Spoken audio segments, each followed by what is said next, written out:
Nandito tayo ngayon kasi very good tayo lahat sa mga accomplishment natin nitong nakaraang linggo. Ma'am, may mga rewards tayo na ibibigay sa kanila. Ano nga po pala yung mga rewards na yun? Yung mga rewards, pwede natin silang bigyan ng bigas, grocery, gift certificates, kahit mga small token para naman appreciated natin yung mga efforts nila sa mga trabaho.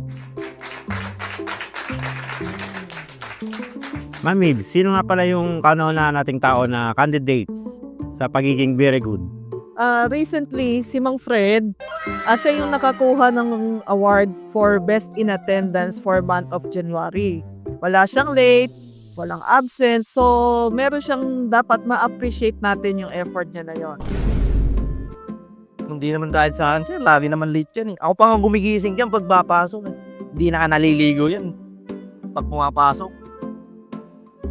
Galing ko, very good ako doon, sir. Okay, sige, next. Si JR. Kung hindi dahil sa iyo, hindi tayo aabot sa stickering. Buti na lang nagawa mo ng paraan yung sticker natin. Very good ka dyan. Eh, sir, kung hindi dahil sa akin, hindi matatapos yung trabaho na yun eh.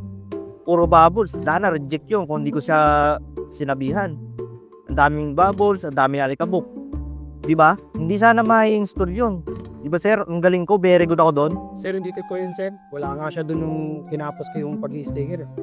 Okay, next tayo. Ma'am Eve, sino pa nga yung iba nating tatawagin nung may mga bibigyan kang rewards? Sa office naman, sir, meron tayong isang staff na nag-excel ngayon. Kasi recently, may na-award sa kanyang isang project worth 1.2 million kasi nagandahan sa presyo niya at naipresent niya ng maayos yung quotation.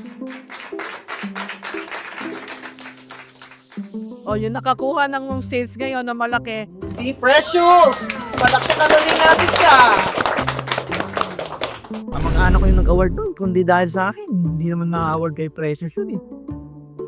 Ako dapat sir ng very good doon. At di lang yan, pasalamatan natin si Mr. Apon dahil kung hindi dahil sa kanya, hindi siya makakarating ng maaga at ligtas sa BGC. Hindi aabot ang ating delivery kung hindi dahil sa kanya. May ingat siyang nakapag-drive. Hindi sir, hindi naman siya nag-drive eh. Nakaupo lang naman siya doon sa unahan eh. Tinula ko lang yung sasakyan eh. Simula kay Quezon City hanggang BGC. Kundi dahil sa akin, hindi kami makakarating doon. Dapat ako yung pasalamatan doon. Very good ako doon eh. Sir, additional pa pala, gusto ko rin i-commend si Al, yung ating graphic artist, para doon sa ginawa niyang design na na-approve ng client. Dahil doon, nag-decide na si client na ipapagawa na sa atin yung signage. So, palapakan naman natin si Al. Pero kung hindi naman dahil sa akin, hindi naman matatapos yung layout na yun eh. At araw na nga siya nag-iisip ng ili-layout niya, hindi niya matapos-tapos. Kundi dahil sa akin, idea ko yun. Natapos niya. Di ba ang galing ko sir? Very good ako dun eh. Dapat ako pasalamatan dun.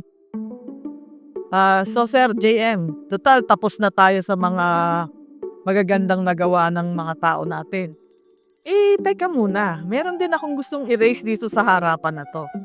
Kasi, meron tayong tao dito na kung gaano kagagaling naman yung iba, siya naman parang sinakop niya na lahat. Eto, si Mark Hill. Ang dami kaya niyang late for the month of January. Siguro nakawalo kang late.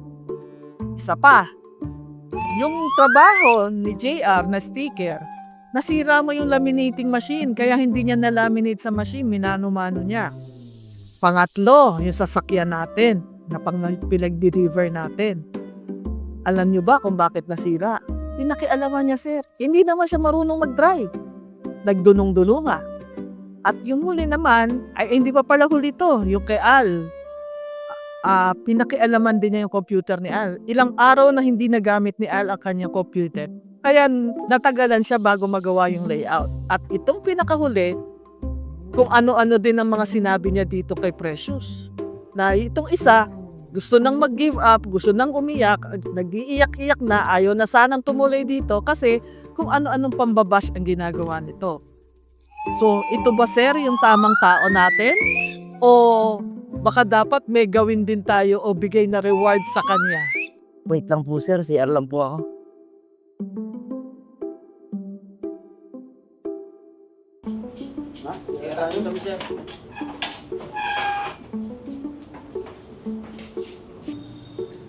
Ano yung sinasabi mo? Hindi, wala akong sinasabi. Friends tayo.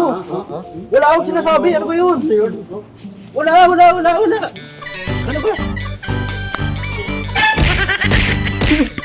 Hindi na ako uulit.